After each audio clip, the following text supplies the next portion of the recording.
Today we are making a very simple vegetable dish. Alam niyo naman, ako, everyday kailangan kong kumain ng vegetables at nakakasawa minsan yung mga ginagawa. Or sometimes naman, gusto mong sobrang madali lang gawin with vegetables you have around. And ito siya, it can be like a complete meal dahil we are using tofu. Ito, tokwa. Tofu sa English, tokwa sa Tagalog. Yan.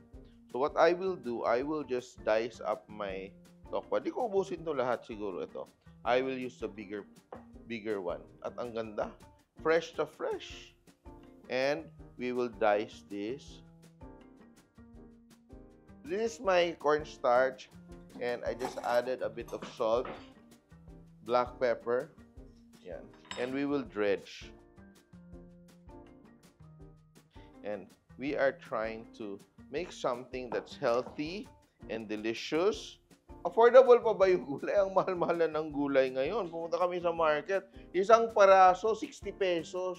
But anyway, kahit na mahal, you really need to have vegetables in your diet dahil that is fiber.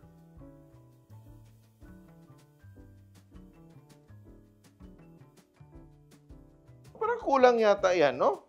Lubusin na natin tong tokwa natin kasi marami namang kakain. Kakain ba kayo ng gulay? Kakain kayo ng gulay, o di ba? Eat your vegetables. And a lot of people, alam mo, yung mga parents ngayon, naggumagawa ng paraan na maging masustansya pa rin yung pagkain ng mga anak nila, di ba? Kahit medyo nagbabudget. So, actually, a lot of families are introducing tokwa to their diet. Kaya nagtataka ako na, bakit dati hindi naman masyadong matokwa yung mga tao, mga bata? Dahil nga mahal nga yung karne, mahal yung isda. So, tokwa yung naging protein substitute. Kaya, mga bata ngayon, they love tokwa. And so, we want to brown it to, para pag stir fry natin, hindi madurog yung ating tokwa. And it also adds a very nice texture. Maganda yung tokwa, in fairness talaga. Pero napaka-silky niya, no? Yung malaki siyang bloke, pero it's not yung magrano na tokwa.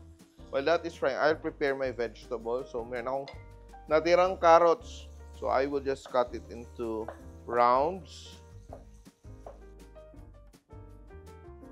Ito, aking vegetables. May napanood ako sa Netflix. So, pag kumakain ka ng vegetables, nagda-diet ka, for example, gusto mo, magda-diet ako, araw-araw repolyo kinakain, araw-araw cauliflower, araw-araw broccoli.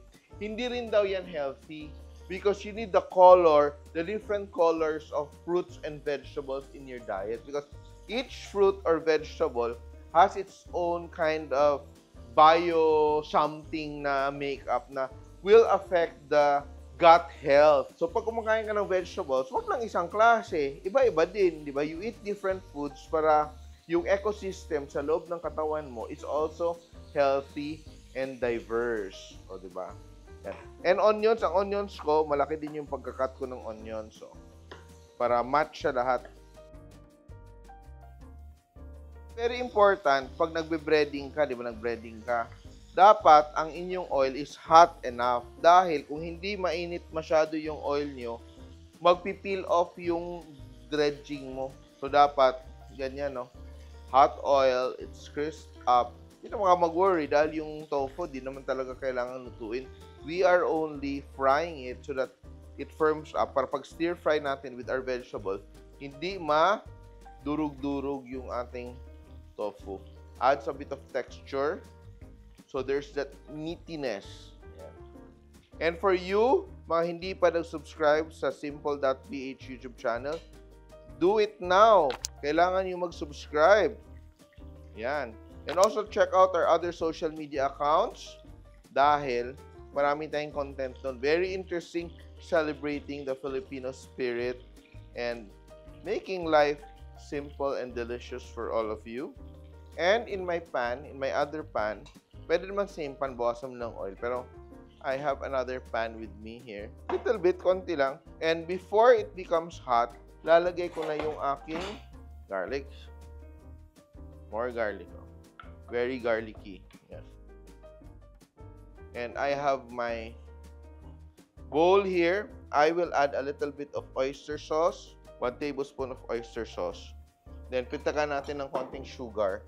And may konting water ako dito. I will dilute my oyster sauce. Yan. And may slurry ako dito. Ang slurry ko, ginawa na ni Ronel, kaya ganyan na cornstarch at tubig. Pero ito, pag ginamit ko ng buo, masyado na siyang malapot. So what I'm doing here is I'm just adding like 2 tablespoons or 3 tablespoons of the slurry.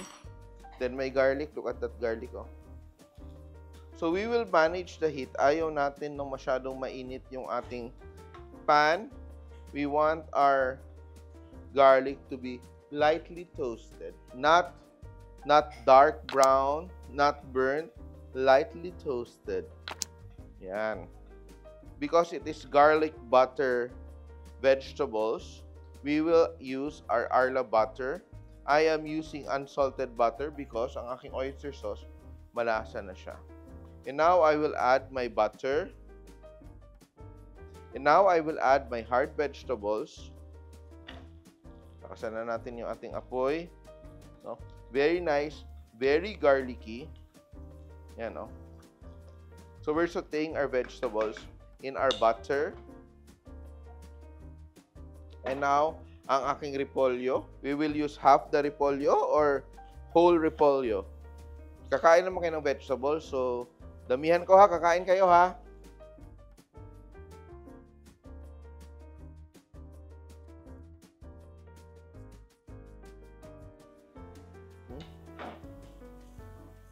Gentle.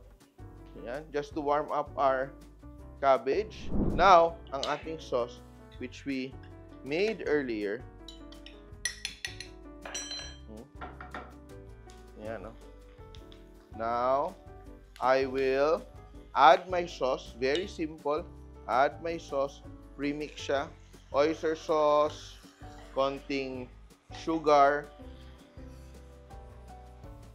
Oh, just lightly coated, oh. Hindi siya masyadong masauce. And if you want to season with salt, konting salt lang. Very little salt. Para yung flavors ng vegetables mag-shine.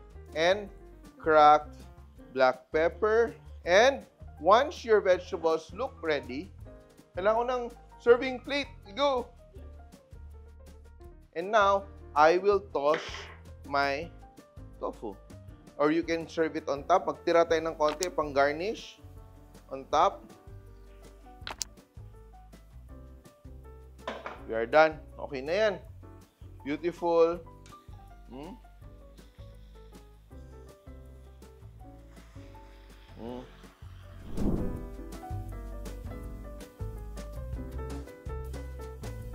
So, let's plate.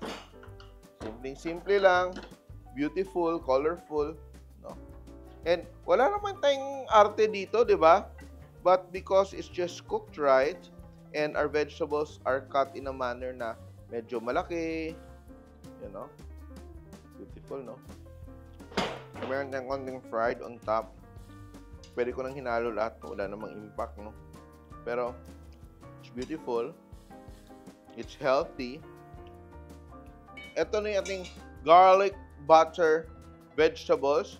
Pero, natatakam ako. Teka muna. Titikman ko. Beautiful. Malinis yung flavor. Hindi siya overly seasoned. Hindi siya matapang. I love it. Now, try this recipe at home. Konting butter and garlic and all your vegetables and oyster sauce lang. Napaka-simple. Napakasarap. This will allow your other dishes to shine. Di ba? May bongga kang dish. Ito yung side niya. Napaka-simple lang. Mas maging masarap yung kain nyo. Try this recipe. Ating garlic, butter, stir-fried vegetables. Simple.